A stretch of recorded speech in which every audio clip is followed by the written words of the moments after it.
Good morning to all of the students. मैं मारुति नंदन सिंह, आपका अपना बायोलॉजी टीचर। आप सभी बच्चों का रेन स्टॉर्म एजुकेशन प्लेटफॉर्म में बहुत बहुत स्वागत है। पिछली क्लास में हम लोग नीट के रिगार्डिंग यानी नीट एग्जाम के रिगार्डिंग और साथ ही साथ आपका 12th में बायोलॉजी के सेक्शन के रिगार्डिंग एक बहुत ही इंपॉर्टेंट टॉपिक को स्टार्ट किया था। इस टॉपिक का नाम है पुष्पीय पादपों में लैंगिक जनन। हाँ, बिल्कुल सही सुना आपने। पुष्पीय पादपों में लैंगिक जनन यानी sexual reproduction in flowering plants.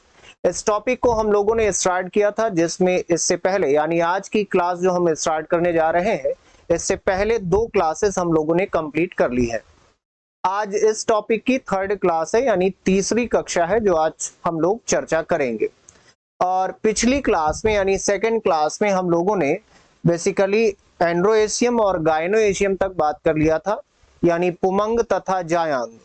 इन दोनों रिप्रोडक्टरी पार्ट यानी प्रजनन भागों के बारे में हम लोगों ने विस्तार से चर्चा कर ली थी। पिछली क्लास में हम लोगों ने यहां तक कंप्लीट किया था। ये डायग्राम आप देख सकते हैं, जिसमें आपको यहाँ पे एक स्ट्रक्चर दिखाई दे रहा है जो कि पुंकेसर का स्ट्रक्चर है। तो यहाँ पे हम लोगों ने पुंकेसर की संरचना के बारे में पढ़ लिया था और साथ ही साथ जो है एंथर के स्ट्रक्चर के बारे में भी हम लोगों ने बात कर लिया था। तो इन सारी चीजों को हम लोगों ने पिछली क्लास में डिस्कस किया था। आज की क्लास में हम लोग इस चैप्टर में यहीं से बिल्कुल स्टार्ट करेंगे। और एक चीज बिल्कुल याद रखेंगे कि ये जो क्लास हम लोग अटेंड कर रहे हैं, ये सिर्फ एकेडमिक 12th स्टैंडर्ड के लिए नहीं, बल्कि पूरी तरीके से नीट एग्जाम के लिए भी डेडिकेटेड है। तो जो बच्चे 12th में हैं और नीट का एग्जाम देना चाहते हैं, इन दोनों कॉन्सेप्ट के रिगार्डिंग यानी इन दोनों एग्जाम के पॉइंट ऑफ व्यू से ये बहुत ही ज्यादा इंपॉर्टेंट होने वाला है। तो जिन्होंने इससे पहले क्लास अभी अटेंड नहीं की, वो इससे पहले वाली क्लास दोनों क्लासेस को देख लेंगे। वो आपको एप्लीकेशन में यानी रेन स्टॉर्म एजुकेशन के ऐप में आपको मिल जाएंगी, जिसे आप प्ले स्टोर से डाउनलोड कर सकते हैं। प्ले स्टोर से आप रेन स्टॉर्म एजुकेशन ऐप को डाउनलोड कर सकते हैं और वहां पे आप जब नीट वाले सेक्शन में जाएंगे तो नीट वाले सेक्शन में आपको ये क्लासेस, इससे पहले वाली क्लासेस भी मिल जाएंगी। चलिए, तो अब स्टार्ट करते हैं। पिछली क्लास में मैंने जैसा कि अभी आपको बताया कि पिछली क्लास में हम लोगों ने इन सारी चीजों के बारे में डिस्कस किया था। मैंने आपको बताया था कि अगर हम बात करते हैं एंड्रोएशियम की, अगर हम एंड्रोएशियम की बात करते हैं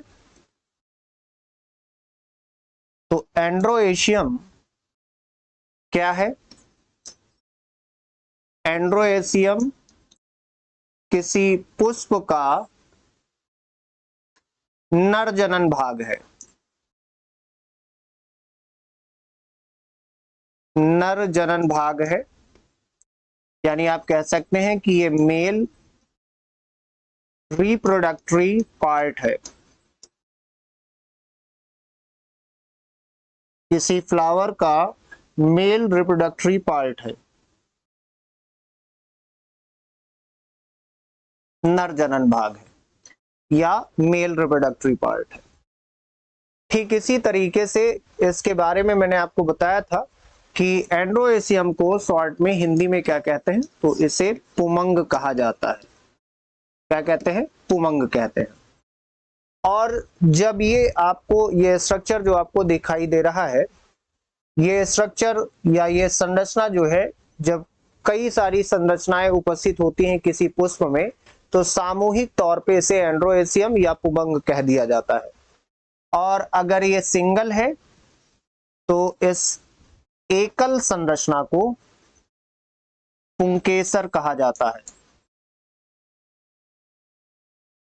पुंकेसर कहते हैं और इंग्लिश में इसे स्टमेन कहा जाता है। पुंकेसर या स्टमेन कहा जाता है। फिर पिछली क्लास में मैंने आपको बताया था कि अगर हम स्टमेन के स्ट्रक्चर को देखें तो स्टमेन या पुंकेसर की संरचना में मुख्य रूप से 2 भाग उपस्थित होते हैं, यानी पुंकेसर की पूरी संरचना में 2 पार्ट होते हैं। और ये 2 भाग कौन कौन से हैं? तो एक सबसे महत्वपूर्ण भाग जो आपको यहाँ पे एक तंतुवत संरचना दिखाई पड़ रही है, इस तंतुवत संरचना को जो एक स्टाल्क लाइक स्ट्रक्चर है या तंतुवत संरचना है, इसे तंतु या फिलामेंट कहा जाता है, तंतु या फिलामेंट। और इस तंतु का जो शीर्ष भाग है, ये शीर्ष भाग एक पूरी तरीके से क्लोज्ड स्ट्रक्चर से अटैच्ड होता है, यानी ये तंतुवत संरचना का शीर्ष भाग जो है एक पूरी बंधित संरचना से जुड़ा होता है, जिसे एंथर कहा जाता है। क्या कहते हैं? एंथर कहते हैं। और इसी एंथर को हिंदी में कहा जाता है परागकोश, परागकोश कहा जाता है। तो इस तरीके से आप देख सकते हैं कि पुंकेसर की संरचना में मुख्यतया दो भाग उपस्थित होते हैं, एक तंतु और दूसरा तंतु के अलावा परागकोश। तंतु और परागकोश इन दोनों को जोड़ने का कार्य जो बिंदु या पॉइंट करता है, इस पॉइंट को कहते हैं कनेक्टिव। हिंदी में इसे कहा जाता है योजी, योजी या कनेक्टिव, कनेक्टिव कहा जाता है इसे। तो इस तरीके से अगर देखा जाए तो प्रत्यक्ष तौर पर पुंकेसर या इंस्ट्रूमेंट के स्ट्रक्चर में दो पार्ट हैं या दो भाग हैं, एक तंतु और दूसरा परागकोश। और इन दोनों भागों को जोड़ने का या दोनों भागों को कनेक्ट करने वाला जो पॉइंट है यहाँ पे, इसे योजी या कनेक्टिव कहा जाता है।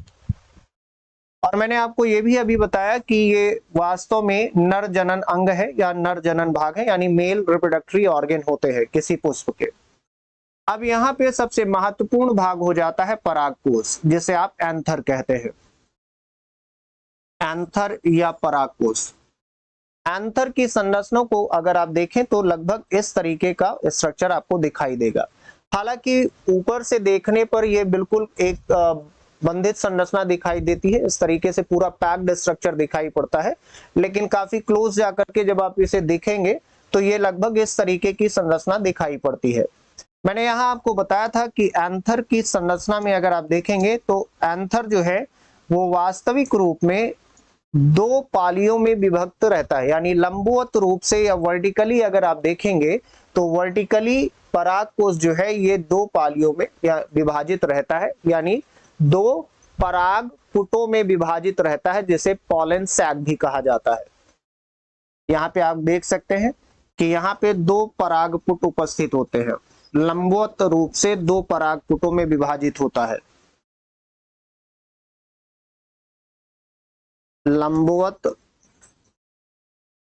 रूप से दो पराग पुटों में विभाजित होता है,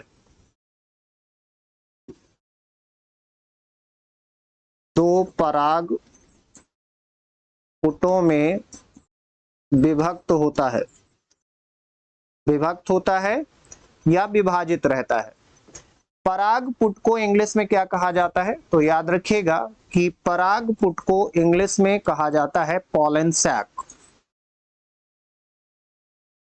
इसे पॉलन सैक कहा जाता है। मैं बार बार हिंदी माध्यम की क्लास में भी इंग्लिश के वर्ड इसलिए बता रहा हूं क्योंकि ये बायोलॉजी है, जीव विज्ञान है, और नीट के एग्जाम में जनरली होता क्या है कि सामान्य तौर पर बायोलॉजी में या जीव विज्ञान में इंग्लिश के शब्दों को सीधे तौर पर हिंदी के प्रश्न में भी एज इट इज रख दिया जाता है। तो आवश्यकता ये हो जाती है कि हमें हिंदी और इंग्लिश दोनों की टर्मिनोलॉजी पता होनी चाहिए, बस इतनी सी बात है।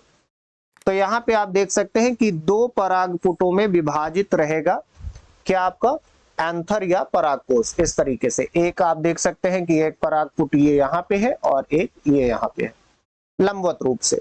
अब हर एक परागपुट दो कक्षों में विभाजित रहता है, यानी हर एक परागपुट या हर एक पॉलन सैक में दो लोब्स होते हैं।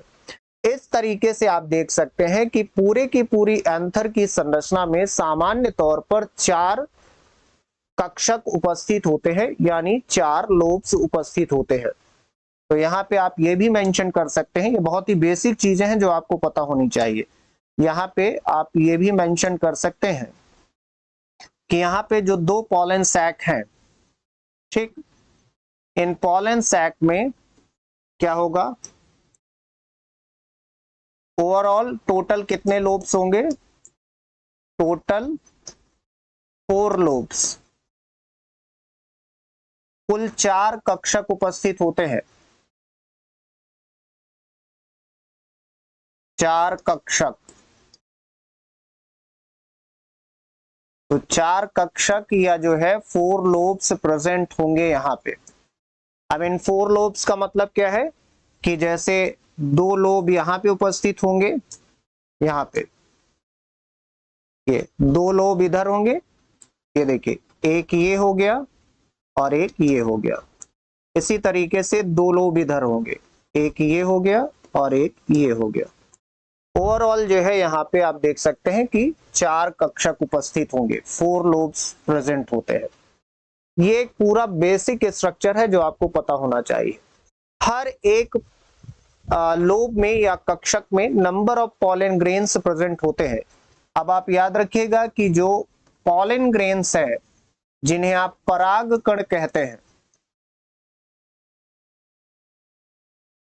पॉलन ग्रेन्स या परागकण, ये बहुत ही छोटे छोटे गोलाकार संरचनाएं होती है। दीज आर वेरी स्मॉल और टिनी माइक्रो स्ट्रक्चर्स। ये बहुत ही छोटी छोटी संरचनाएं हैं, कणिका रूपी संरचनाएं हैं जिन्हें आप परागकण कहते हैं। और ये परागकण कहाँ पे उपस्थित होते हैं? तो याद रखिएगा कि ये परागकण समूह में या काफी अधिक संख्या में लोब्स के अंदर उपस्थित होते हैं। अब यहाँ पे सबसे महत्वपूर्ण बात यह है कि जिन परागकणों की हम यहाँ बात कर रहे हैं या पॉलन ग्रेन्स की बात कर रहे हैं, ये परागकण किसी पुष्प का वास्तविक नर युग्मक होता है। ये आप याद रखिएगा, जो मेल गैमेट होता है वो यही होता है, वास्तविक नर युग्मक। नर युग्मक, तो पुष्प का वास्तविक नर युग्मक क्या होता है? तो परागकण ही पुष्प का वास्तविक नर युग्मक होते हैं। यानी एग्जैक्टली आप कह सकते हैं कि फ्लावर में जो मेल गैमेट होता है वो मेल गैमेट क्या होता है? तो यहाँ पे मेल गैमेट या नर युग्मक के रूप में परागकण उपस्थित होते हैं। क्लियर है? चलिए, ये बेसिक इंफॉर्मेशन थी बेसिकली किसके बारे में? तो ये था पुंकेसर या स्टमन की संरचना के बारे में, जो कि एंड्रोएशियम के अंतर्गत आता है, यानी पुमंग के अंतर्गत कंसीडर किया गया है। अब इसे हम आगे के क्रम में समझते हैं।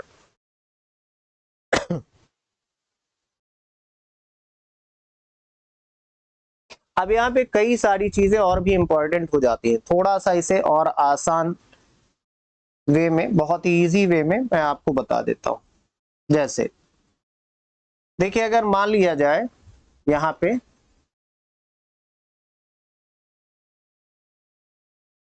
एक फ्लावर का मैं स्ट्रक्चर यहाँ पे, हालांकि पहले आप पढ़ चुके हैं लेकिन फिर भी यहाँ पे इसे ड्रॉ करके इसलिए बता रहा हूं जिससे आपको बेसिक चीजें क्लियर हो जाए।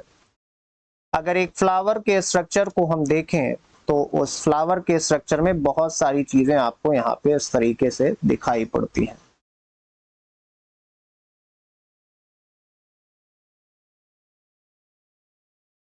यहाँ पे हम पुष्प के अनेक भागों के बारे में समझने वाले हैं इस डायग्राम के थ्रू।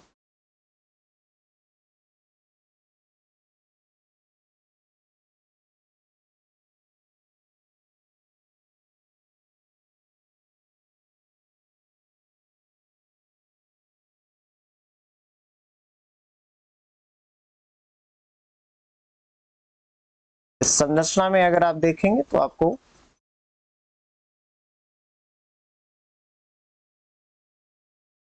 यहाँ पे ये सारे पुष्प एक एंजियोस्पर्म में या एक पुष्पी पादप में उपस्थित पुष्प की संरचना है, जिसके द्वारा हम लोग उसके अंदर निहित भागों के बारे में समझ सकते हैं। अब इसमें अगर आप देखें तो बहुत सारी जो चीजें मैं आपको बेसिक चीजें बताना चाह रहा हूं उसी के बारे में हम लोग डायरेक्टली यहाँ पे स्पष्ट रूप से बात करेंगे। देखिए, यहाँ पे जो आपको ये संरचनाएं आपको प्राप्त हो रही हैं, इस सामूहिक संरचना को पूरी तरीके से इसे कहते हैं एंड्रोएशियम। इसी को एंड्रोएशियम कहेंगे या पुमंग कहा जाएगा, एंड्रोएशियम या पुमंग कहेंगे। ठीक, अब अगर इसे एकल रूप में कहा जाए तो इसकी जो एकल संरचना होगी, जैसे मान लीजिए यहाँ पे हम इसके एक सिंगल स्ट्रक्चर को ले लें, तो इसकी जो एकल संरचना होगी उस एकल संरचना को ही हम लोग क्या कहेंगे, इस तरीके से इस एकल संरचना को, तो इस एकल संरचना को हम लोग क्या कहेंगे, इसे कहेंगे स्टैमेन। स्टैमेन या पुंकेसर, स्टैमेन या पुंकेसर कहेंगे। अब यहां से ये क्लियर हो जा रहा है कि अगर ये कहा जाए कि पुमंग या एंड्रोएशियम है क्या, तो पुंकेसर का समूह यानी ग्रुप ऑफ स्टैमेन ही या पुंकेसर का समूह ही क्या कहलाता है, पुमंग कहलाता है। पुंकेसर का समूह, ग्रुप ऑफ स्टैमेन, ये कहलाता है एंड्रोएशियम। और एक अकेला पुंकेसर क्या होगा, स्टैमेन कहलाएगा या पुंकेसर कहलाएगा। और ये स्टैमेन क्या होता है, तो अभी मैंने आपको बताया था कि ये स्टैमेन ही क्या होता है, तो स्टैमेन जो है ये क्या होगा, तो ये नर जनन भाग या अंग है, नर जनन अंग है, पुष्प का मेल रिप्रोडक्टरी पार्ट है या नर जनन अंग है। ठीक, अब इसी तरीके से यहाँ पे इसकी संरचना को अगर देखा जाए तो अभी मैंने आपको बताया कि इसमें कितने भाग उपस्थित होते हैं, तो यहाँ पे मैंने अभी आपको बताया था कि मुख्य रूप से इसमें दो भाग होंगे। कौन कौन से दो भाग हैं इसके, तो एक तो तंतु, पीछे मैंने आपको बताया है, और दूसरा ये परागकोश, परागकोश जिसे एंथर कहेंगे, और तंतु यानी जिसे फिलामेंट कहेंगे। तो तंतु और परागकोश को जो बिंदु जोड़ता है इसे क्या कहेंगे, तो इस पॉइंट को कहते हैं योजी, इसे कहेंगे योजी, और इंग्लिश में इसे कहते हैं कनेक्टिव, कनेक्टिव या योजी। इस तरीके से पुंकेसर के दो भाग उपस्थित हो जाते हैं। अब यहाँ पे अगर हम बात करते हैं किसकी, तो यहाँ पे अगर हम बात करें परागकोश की या एंथर की, तो एंथर की संरचना जो है वो लगभग इस तरीके से आपको दिखाई पड़ती है। जब किसी पुष्प का एंथर यानी परागकोश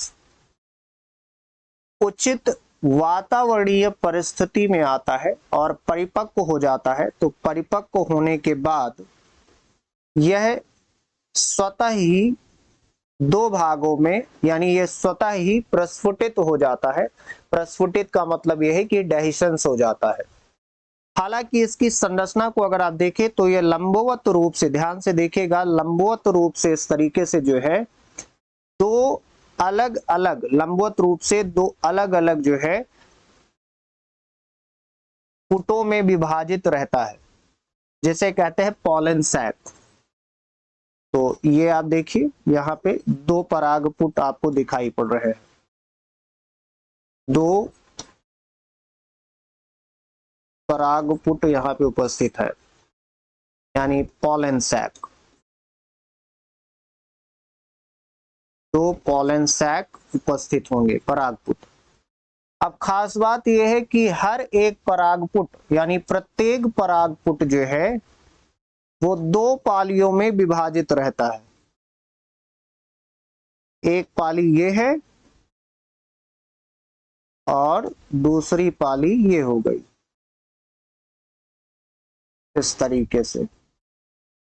इसी तरीके से दूसरी ओर वाला जो परागपुट है या पॉलन सैक है, ये परागपुट भी आंतरिक रूप से आप देख सकते हैं कि ये भी 2 पालियों में विभाजित रहता है, जिसे लोब कहते हैं या कक्षक कहा जाता है। ठीक, तो यहाँ पे आप देख सकते हैं कि यहाँ पे कितने कक्षक हैं, तो 2 कक्षक इधर है इस साइड वाले में, और बिल्कुल सिमिलरली 2 कक्षक जो है इधर है।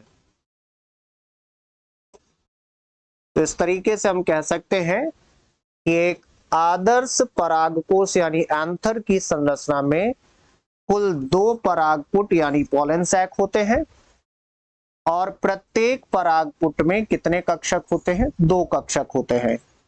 इस प्रकार से एंथर की संरचना में कुल कितने कक्षक होते हैं? तो यहाँ पे एंथर की संरचना में, एंथर यानी परागकोश, परागकोश की संरचना में कुल कितने होंगे? तो यहाँ पे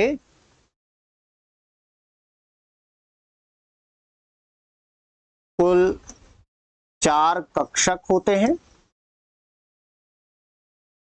ठीक, और 2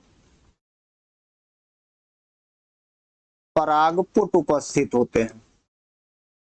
2 परागपुट, कक्षक को इंग्लिश में लोब कहा जाता है और परागपुट को पॉलन सैक कहा जाता है,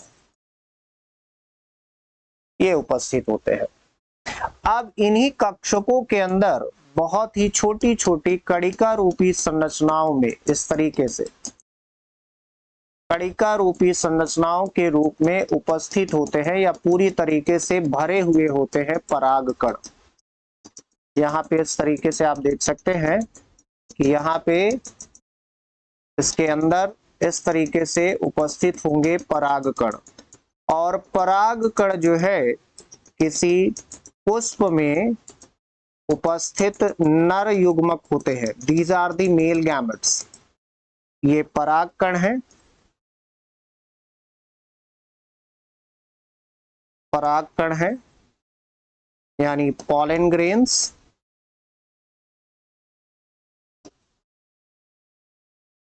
पॉलन ग्रेन्स है, और ये पॉलन ग्रेन से ही वास्तव में क्या होते हैं? तो पॉलन ग्रेन से ही वास्तव में क्या होंगे? तो ये वास्तव में नर युग्मक होते हैं, नर युग्मक होंगे।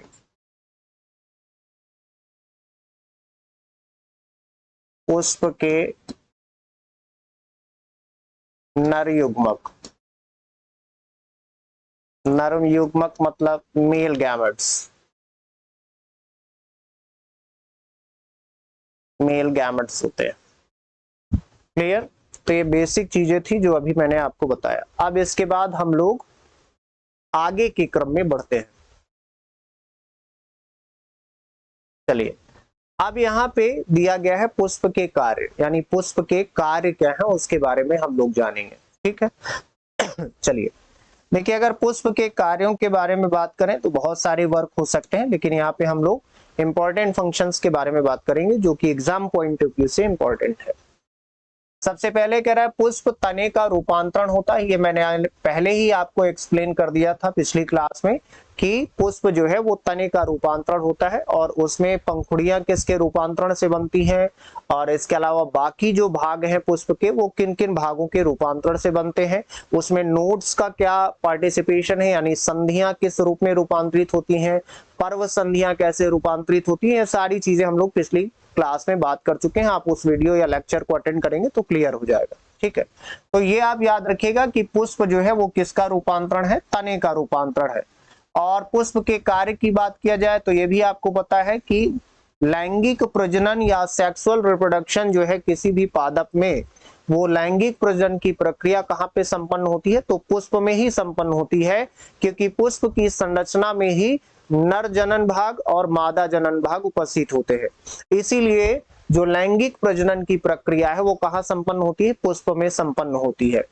इसमें फर्टाइल, फर्टाइल का मतलब क्या है? उर्वरता से मतलब है, तो इसमें फर्टाइल पत्तियां माइक्रोस्पोरोफिल यानी पुंकेसर एवं मेगा स्पोरोफिल यानी अंडक में परिवर्तित हो जाती है। देखिए इसमें होता क्या है कि पुष्प में जो उर्वर पत्तियां हैं या फर्टाइल लीव्स हैं वो किस में चेंज हो जाती हैं। तो यहाँ पे क्वेश्चन बन सकता है, ये बहुत ही इंपॉर्टेंट पॉइंट है, इसे बिल्कुल याद रखिएगा कि जो उर्वर पत्तियां हैं यानी जो फर्टाइल लीव्स हैं वो फर्टाइल लीव्स जो है किस में परिवर्तित होती हैं, तो पुंकेसर और अंडप में परिवर्तित हो जाती है। यानी अगर आपसे ये पूछता है कि पुंकेसर एवं अंडप, पुंकेसर को माइक्रोस्पोरोफिल कहा जाता है और अंडप को मेगा स्पोरोफिल कहा जाता है, ये भी याद रखिएगा।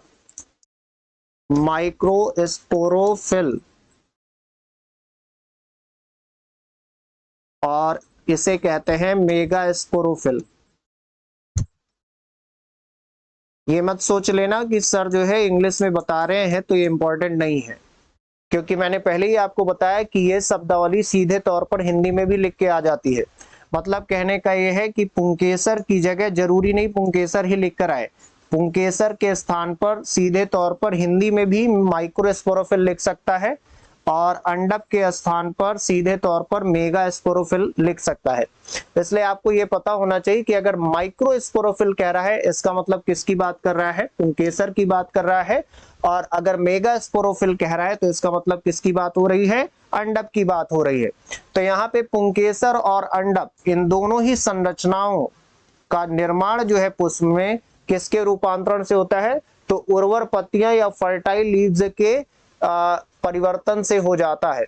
ठीक है, तो यहाँ पे इनका जो निर्माण है या विकास है किससे होता है, तो फर्टाइल लीव्स, ठीक है, फर्टाइल लीव्स से, यानी उर्वर पत्तियों के रूपांतरण द्वारा।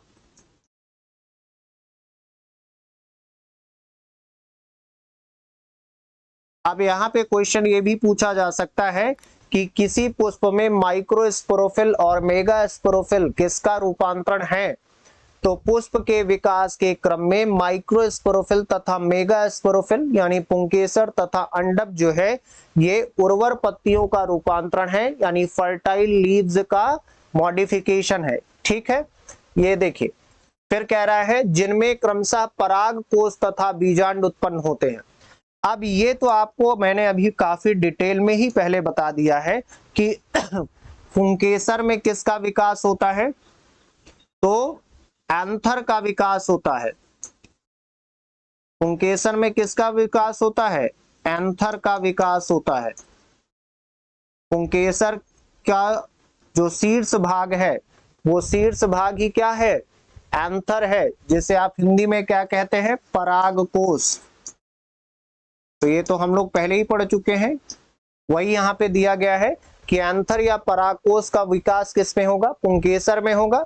और अंडप में किसका विकास होता है, तो ये भी आपको मैं बता चुका हूं पहले क्लास में कि अंडप में किसका विकास होता है, तो इसमें बीजांड का विकास होता है।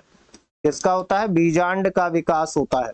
ठीक है, यानी ओव्यूल्स का, ओव्यूल्स का या बीजांड का विकास होता है। ये बेसिक चीजें हैं।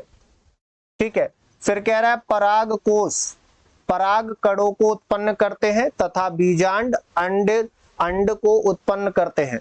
ठीक है, ये भी आपको पहले ही मैं बता चुका हूं कि यहाँ पे जो है अगर पराग कोष की बात किया जाए तो पराग कोष किसको उत्पन्न करते हैं, तो अभी आपने देखा था कि पराग कोष के अंदर जो है 4 पॉलन लोब्स उपस्थित होते हैं, यानी 4 लोब्स उपस्थित होते हैं, यानी 4 कक्षक उपस्थित होते हैं, और इन्हीं कक्षकों के अंदर ही पराग कणों का विकास होता है या परागकण उत्पन्न होते हैं।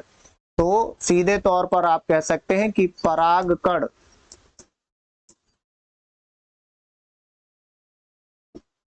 पराग कणों का उत्पादन या उद्भव या विकास जो भी आप कहें वो कहां पे होगा, परागकोश के अंदर। और बीजांड के अंदर किसका होगा, तो बीजांड के अंदर होगा एग का, एग सेल जिसे आप अंड कहते हैं, एग का उत्पादन। ठीक, अब ये आप पहले ही जानते हैं कि यहाँ पे, ये भी मैं आपको बता चुका हूं कि यहाँ पे बेटा जो पराग कण है, ये पराग कण ही क्या है, तो ये पराग कण ही क्या है, नर युग्मक है, नर युग्मक है, यानी मेल गैमेट्स हैं। ठीक, जबकि अगर हम बात करें एग्स की, तो एग्स क्या है, तो ये एग क्या है, ये मादा युग्मक है, मादा युग्मक है, यानी फीमेल गैमेट्स हैं, फीमेल गैमेट्स है। क्लियर। और फिर इन्हीं दोनों नर एवं मादा युग्मकों का जब संलयन हो जाता है तो उस प्रक्रिया को हम लोग फर्टिलाइजेशन या निषेचन कहते हैं, जिसके फल स्वरूप जो है जाइगोट यानी युग्मनज का निर्माण होता है। इसे भी मैंने स्टार्टिंग की पहली क्लास में डिटेल में डिस्कस कर लिया था। तो ये कॉन्सेप्ट यहां तक आपको पूरा क्लियर हो गया होगा। ठीक है, चलिए आगे बढ़ते हैं। दूसरा क्या है, दूसरा फंक्शन क्या कह रहा है कि एंजियोस्पर्म में पाए जाने वाले पुष्प विभिन्न आकार के होते हैं जो विभिन्न प्रकार के परागण में सहायता करते हैं। ये तो मैंने पहले ही आपको बताया था कि जितने भी पुष्पी पादप हैं उन्हें सामान्य तौर पर एंजियोस्पर्म कहा जाता है, और जितने भी पुष्पी पादप हैं तो विभिन्न प्रकार के पुष्पी पादपों में भिन्न भिन्न प्रकार के पुष्प का विकास होता है। कुछ में सामान्य तौर पर जो है अगर आप देखेंगे तो कुछ में पिस्टिल की संख्या यानी स्त्री केसर की संख्या 1 हो सकती है, और किसी में स्त्री केसर की संख्या 1 से अधिक हो सकती है। ये निर्भर करता है कि वह पुष्पी पादप किस प्रकार का है या उस पुष्प की संरचना पर निर्भर करता है। तो ये तो मैंने पहले ही आपको बताया था इससे पहले की ही क्लास में कि अगर हम पुष्पीय पादप की बात करें, पुष्पीय पादपों में यानी एंजियोस्पर्म में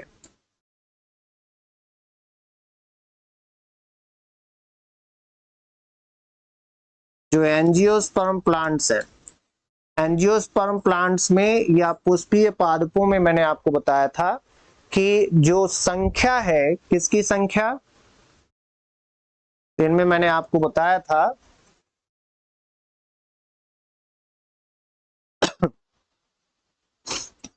स्त्री केसर की संख्या,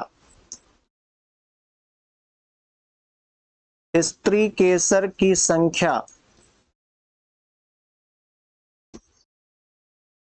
स्त्री केसर यानी हम बात कर रहे हैं किसकी, पिस्टिल्स की, स्त्री केसर या पिस्टिल। तो स्त्री केसर या पिस्टिल की जो संख्या है वो 1 भी हो सकती है और 1 से अधिक भी हो सकती है। मतलब अगर किसी पुष्प में एक स्त्री केसर उपस्थित है तो उसे एकांडपी कहते थे। क्या कहते थे, तो जिसमें एक स्त्री केसर होगा उसे कहेंगे एकांडपी।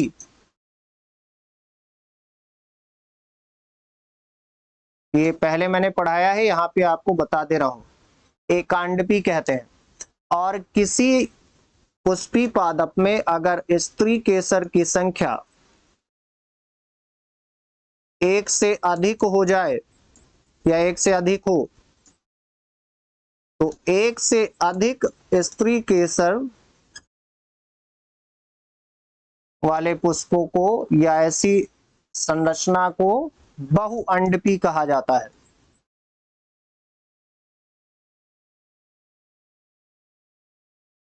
बहुअंडपी कहा जाता है। ठीक,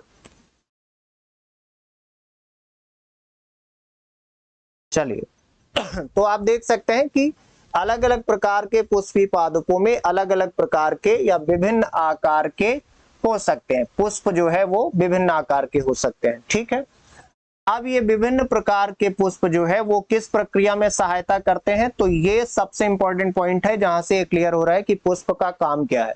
तो परागण की क्रिया में सहायक होते हैं पुष्प। किस प्रक्रिया में? परागण की प्रक्रिया में। थोड़ा सा बहुत संक्षेप में हम लोग यहाँ जान लेते हैं कि परागण है क्या।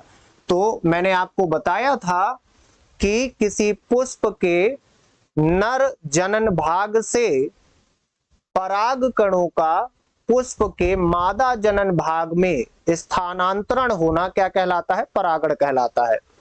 अब यहाँ पे स्थानांतरण किसका होता है? तो यहाँ पे स्थानांतरण होता है नर युग्मक का। किसका होता है? नर युग्मक का। नर युग्मक। और नर युग्मक क्या है यहाँ पे? तो परागकण होते हैं। अभी मैंने आपको बताया था परागकण। तो यहाँ पे नर युग्मक का स्थानांतरण होगा। परागण की प्रक्रिया में नर युग्मक का स्थानांतरण होगा। और ये स्थानांतरण कहां पर होगा? तो नर युग्मक का स्थानांतरण होता है कहां पे? मादा जनन भाग में। और मादा जनन भाग यानी किसमें? तो स्त्री केसर में। स्त्री केसर यानी पिस्टिल में। और थोड़ा सा अगर समझा जाए तो ये कॉन्सेप्ट भी आपको पता होना चाहिए कि नर युग्मक यानी पराग कणों का स्थानांतरण कहां से होगा? तो यहां पराग कणों का स्थानांतरण होता है पराग कोश से, एंथर से, पराग कोश से। तो पराग कोश से पराग कणों का स्थानांतरण होगा कहां पे होगा? स्त्री केसर में। और स्त्री केसर के कौन से भाग में? तो सबसे ऊपरी जो खुला हुआ भाग होता है जिसे आप वर्तिकाग्र कहते हैं, इसी को कहा जाता है परागण। यानी परागण की प्रक्रिया में नर जनन भाग के पराग कोश से पराग कणों का स्थानांतरण मादा जनन भाग के स्त्री केसर के सबसे शीर्ष भाग वर्तिकाग्र में होता है। ये एक सामान्य सी प्रक्रिया है जिसके बारे में हम लोग आगे और भी डिटेल में चर्चा करेंगे। क्योंकि यहाँ पे ये शब्द आया इसलिए मैंने आपको समझा दिया ये। चलिए, तो ये चीजें बिल्कुल याद रखिएगा कि अगर किसी स्त्री केसर या पिस्टिल की संरचना में एक ही स्त्री केसर यानी अगर किसी पुष्प की संरचना में एक ही स्त्री केसर उपस्थित हो एक पुष्प में तो उसे एकांडपी कहेंगे। और अगर एक से अधिक हो जाता है तो उसे क्या कहते हैं? बहुअंडपी कहते हैं। अच्छा, बहुअंडपी में दो तरीके की स्थितियां बन सकती हैं। कुछ पुष्प में जिनमें बहुअंडपी की स्थिति पाई जाएगी उनमें यह हो सकता है कि जितने भी स्त्री केसर हो वो संयुक्त अवस्था में उपस्थित हो, यानी एक दूसरे से जुड़े हुए हो, कंपोज्ड फॉर्म में, उसे संयुग्मी कहते हैं। ठीक है। और कुछ में यह हो सकता है कि जितने भी स्त्री केसर हो वो एक दूसरे से मुक्त अवस्था में, जिन्हें स्वतंत्र युग्मी कहा जाता है या मुक्तांडपी कहा जाता है। ठीक। तो बेसिकली यहाँ पे और भी स्थितियां बन सकती हैं, हालांकि पिछली क्लास में मैं उसे बता चुका हूं, आप देखकर समझ सकते हैं। चलिए आगे बढ़ते हैं। फिर तीसरा यहाँ पे पुष्प का कार्य क्या दिया गया है? तो थर्ड पॉइंट में कह रहा है पुष्प परागणों के, पुष्प जो है वो पराग कणों के अंकुरण तथा पराग नलिका के विकास व गैमेट के निर्माण एवं निषेचन के लिए स्थान प्रदान करता है। तो आप देखिए पुष्प जो है किन किन चीजों के लिए स्थान प्रदान करता है। तो यहाँ पे क्रम से अगर हम देखें तो सबसे पहले क्या होता है? सबसे पहले जो है ये पराग कण जो है परागण की प्रक्रिया द्वारा कहां पे पहुंच जाते हैं? वर्तिकाग्र पे। इसको एक कॉन्सेप्ट से आप समझ सकते हैं। देखिए बहुत आसान सा कॉन्सेप्ट मैं आपको समझाऊंगा। ये हम मान लेते हैं कि एक संरचना ये है जो किसकी संरचना है? तो ये जो है मान लेते हैं हम कि ये क्या है? पुंकेसर है। पुंकेसर यानी स्टैमेन है। ठीक। चलिए, और दूसरी तरफ हम यहाँ पे एक छोटा सा रफ डायग्राम समझने के लिए ड्रॉ कर लेते हैं इस तरीके से कि ये संरचना किसकी है, तो ये संरचना है स्त्री केसर की। ये स्त्री केसर है यानी पिस्टिल। ठीक, चलिए अब देखिए यहां पे इसमें दो भाग मैंने आपको बताए थे, ध्यान से समझिएगा। एक तो ये तंतु जिसे आप फिलामेंट कहते हैं, और दूसरा ऊपरी भाग आपका परागकोश। परागकोश जिसे आपने एंथर कहा था। ठीक, अब ये आप जानते हैं कि जैसे दो भाग इसमें उपस्थित हैं, उसी तरीके से स्त्री केसर में तीन भाग उपस्थित होते हैं। सबसे ऊपरी शीर्ष चिपचिपा खुला हुआ भाग जिसे वर्तिकाग्र कहा जाता है, वर्तिकाग्र, और इसी को इंग्लिश में स्टिग्मा कहा जाता है, स्टिग्मा। और दूसरा नलिकादार संरचना है जिसे वर्तिका कहते हैं, इंग्लिश में इसे स्टाइल कहा जाता है। और सबसे निचला भाग जो कि एक अंडाकार या गोलाकार रूपी संरचना होती है जिसे अंडाशय कहा जाता है,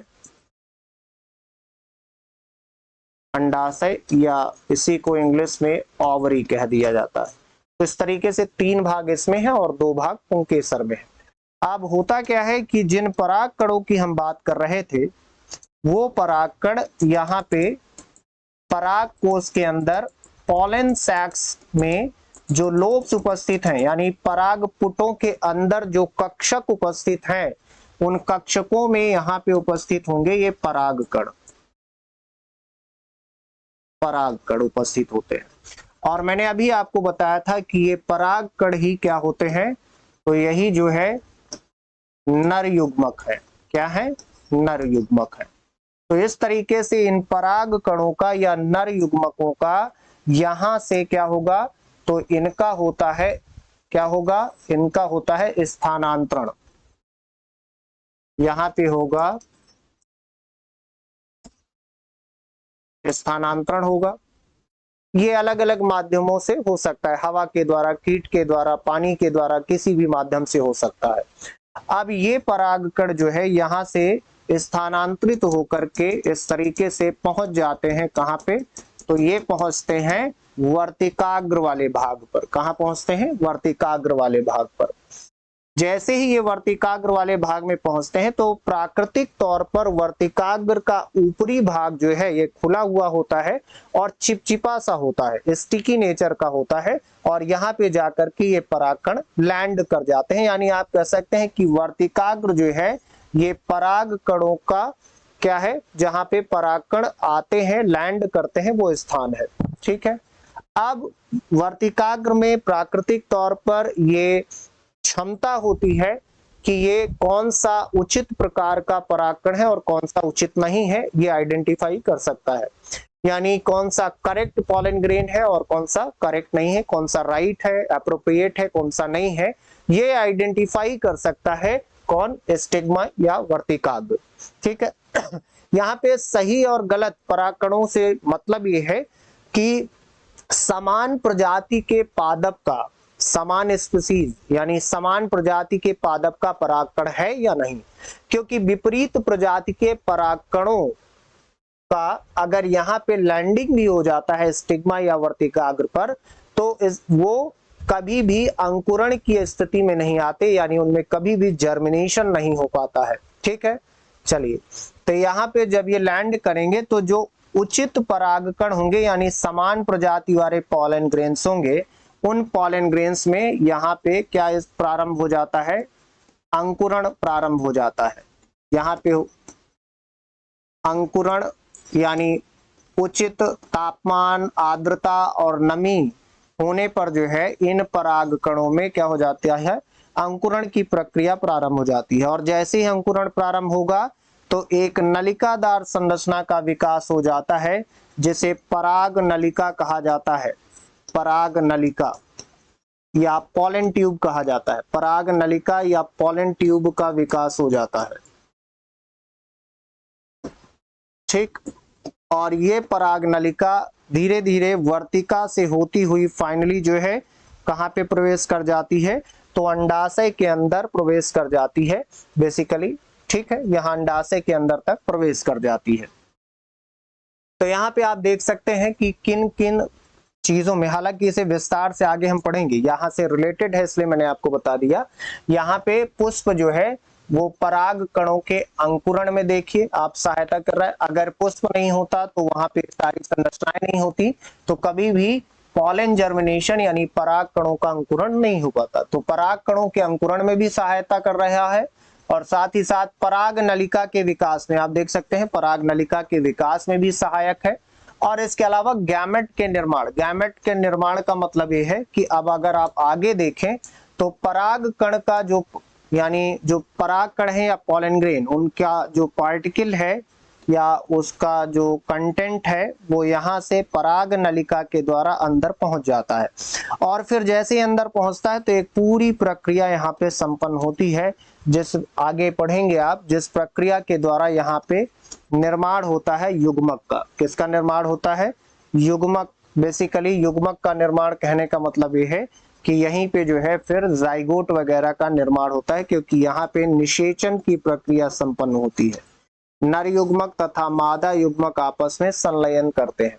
अब जैसे पुष्प के अंदर ही नर युग्मक और मादा युग्मकों का निर्माण होता है, जैसे आप देख सकते हैं परागकण जो नर युग्मक है उसका निर्माण यहाँ हो रहा था, और यहाँ पे इसके अंदर जो है सामान्य तौर पर बीजांड का निर्माण होगा जो कि मादा युग्मक है।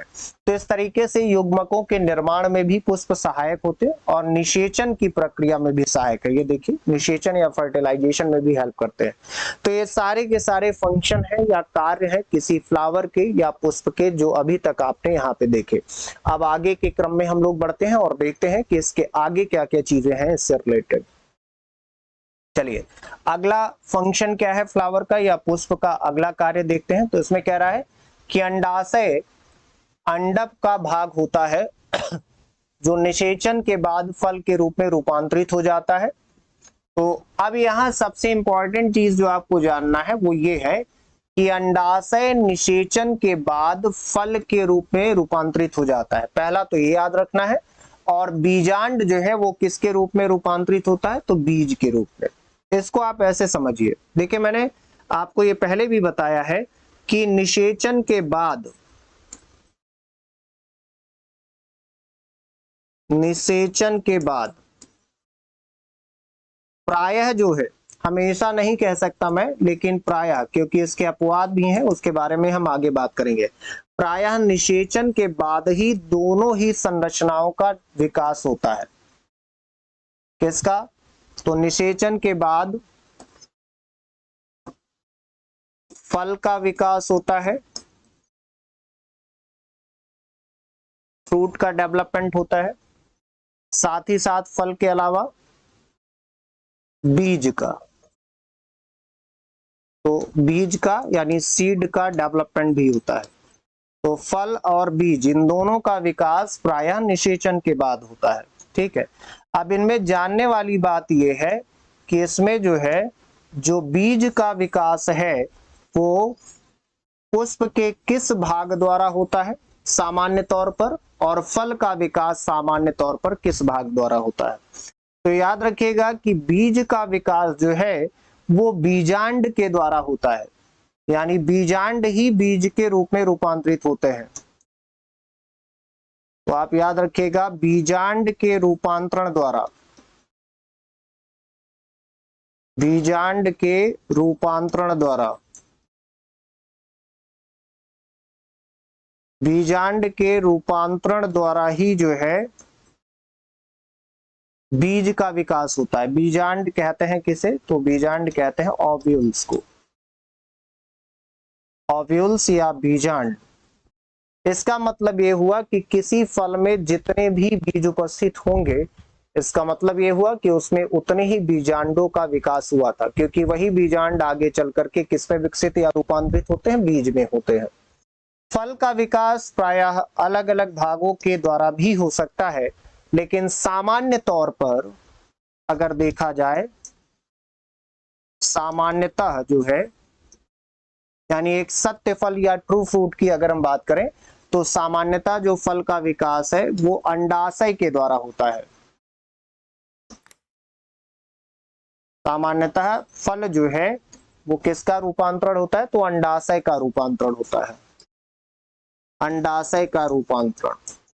लेकिन एक चीज याद रखिएगा, ये हर एक कंडीशन में नहीं होगा, ये सिर्फ और सिर्फ किस कंडीशन में लागू होगा, तो सत्य फल जिसे आप कहते हैं, फल के भी कई प्रकार हैं, आगे पढ़ेंगे, तो यह कंडीशन लागू होगी सत्य फल के लिए, यानी ट्रू फ्रूट्स के लिए,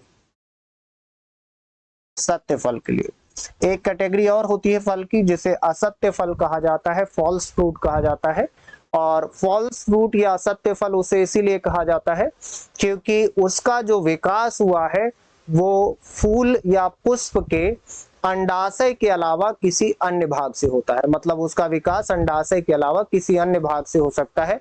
जैसे पुष्पासन या थैलमस के द्वारा सेब का विकास होना, सेब भी एक तरीके का फॉल्स फ्रूट है या असत्य फल है, क्योंकि उसका संपूर्ण विकास या उद्भव जो है वो अंडाशय से ना होकर के थैलमस या पुष्पासन से हुआ है। ऐसे भी कई सारे और भी एग्जाम्पल है, हालांकि हम लोग आगे उसे समझेंगे। ये तो मैं चीजों को आपको एक्सप्लेन करता जा रहा हूं जिससे आपको चीजें रटनी ना पड़े, याद ना करनी पड़े, सिर्फ कॉन्सेप्ट समझते चलते हैं। तो यहाँ पे ये चीज क्लियर हो गई कि भाई अंडाशय का जब रूपांतरण होगा तो सामान्य तौर पर फल के रूप में हो जाएगा, और बीजांड का जो रूपांतरण है वो किस रूप में होता है, तो बीज के रूप में हो जाता है।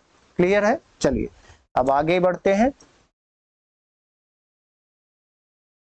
अगला पॉइंट कह रहा है कुछ पुष्पीय भाग जैसे कैलिक्स तथा अंडाशयों के विभिन्न रूपांतरण फलों तथा बीजों के वितरण में सहायक होते हैं। बिल्कुल सही बात है, जो अभी पीछे मैंने आपको बताया कि पुष्प के कुछ अन्य भाग भी हैं, मतलब अंडाशय के अलावा कुछ अन्य भाग भी हैं, जैसे कैलिक्स। तो कैलिक्स कहते हैं, जैसे आपने देखा था जो हरे रंग की पत्तियों जैसी संरचना है, जिसे आप बाह्य दल भी कह सकते हैं। ठीक है, तो कैलिक्स का मतलब ये है कि ये बात कर रहा है किसकी, तो ये बात कर रहा है बाह्य दल की, बाह्य दल की। तो बाह्य दल हो गया। ठीक है, तो बाह्य दल वगैरह जो है और बाह्य दल के अलावा और भी कई सारी चीजें, जैसे एक मैंने अभी आपको बताया पुष्पासन। ठीक है, तो चाहे बाह्य दल हो, बाह्य दल पुंज जिसे आप कहते हैं, जिसे आप कैलिक्स कहेंगे। ठीक है, बाह्य दल पुंज, या फिर और ले लीजिए जैसे दल पुंज जिसे आप कोरोला कहते हैं।